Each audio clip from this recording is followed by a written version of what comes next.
anime community is not beating the racist allegation. I made a video talking about how people are racist against a Japanese mangaka for making a manga about the racism their friend experienced while living in Japan. And I made a video talking about how no matter what kind of representation is, the racists will bend over backward to say they're not black. Looking at you, Gotcha Akita fans. Or they tell us to go make our own. And then when we go through the effort of making our own, I get comments saying this is the worst art you've ever seen. Or the pacing sucks even though you say you've only read a few pages. Or you're like this person who just simply said, I read a few chapters and I hate it. And she responded to a video on another guy simply saying, I hated it, it's awful. When I ask y'all, what about it don't y'all like? That's when y'all tell me how racist y'all are, because y'all didn't read shit. Because I asked you, what is the story about? What happens in the story? Who's the main characters? And what's the main conflict? And your response, much like the other guy who said my pacing was awful, even though he only read a few pages,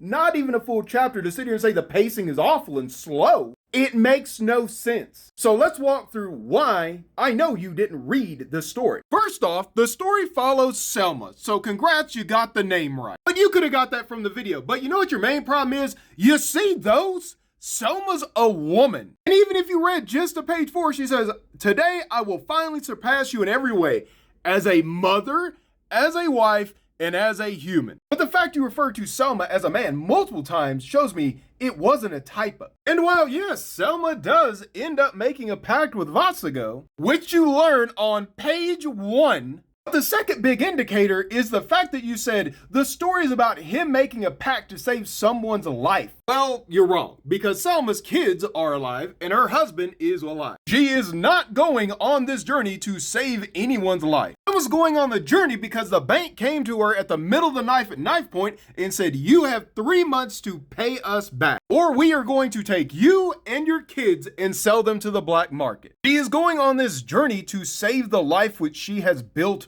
with her family and friends. All because her husband was a town guard that was ordered to stop these bandits and ended up losing that fight. And as a consequence, he lost his arm, his job, his promotion, his medical, effectively leaving him with nothing. And after months of trying to get a job and constantly getting rejected, something's gotta change. So the story actually talks about her time having to be an adventurer in order to save her family. And I said, who are the main characters? But yet you didn't mention the actual main cast like Pan the Brimborn, our goat Ludo the femboy magician, Parathon the orc rogue, or the Liddy bangin' monk Polly. So you just proved my point that no matter how hard black people work to give you a good quality product and a great story, you're just going to hate to hate. And the really sad part about all this is, all of my mangas, all 3 of them that share the same world, I put them out there for free. I only paywall the last chapter of each book. And yet, instead of taking the time to actually read these free available versions,